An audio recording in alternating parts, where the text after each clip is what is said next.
Remaja kenal hukum, taat aturan, masyarakat aman.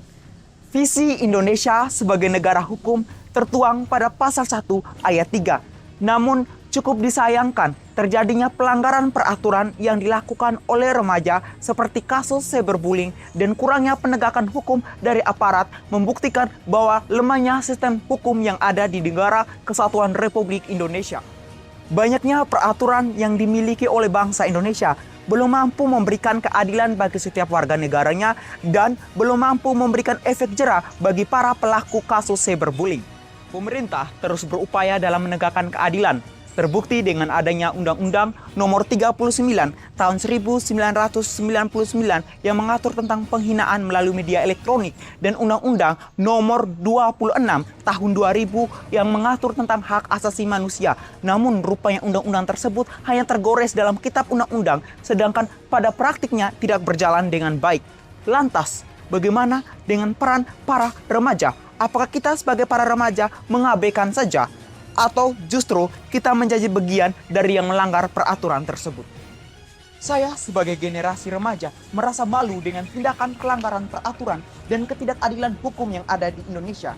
Untuk itu, jika saya terpilih sebagai anggota legislator, saya akan menjalankan 3 fungsi DPR RI dengan memaparkan ide dan gagasan saya. Pada fungsi legislasi, saya akan membentuk Perhimpunan Remaja Peduli Hukum yang akan bertempat di setiap kabupaten.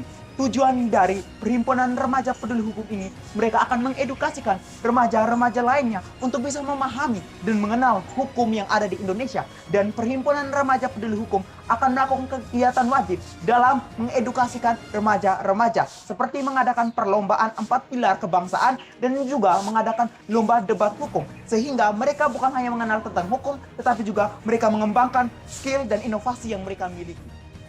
Dan pada fungsi pengawasan, saya akan berkolaborasi dengan Komisi 3 DPR RI, berkolaborasi dengan Kementerian Informasi dan Komunikasi, dan berkolaborasi juga dengan Kementerian Hukum dan HAM dalam membentuk aplikasi peduli hukum, di mana aplikasi peduli hukum ini akan mengawasi setiap tindakan-tindakan yang dilakukan oleh para pelaku cyberbullying dan akan menjadi suatu wadah bagi masyarakat untuk bisa menyampaikan aspirasinya dan juga mengkritik setiap kebijakan-kebijakan agar terciptanya transparansi hukum yang ada di negara Kesatuan Republik Indonesia.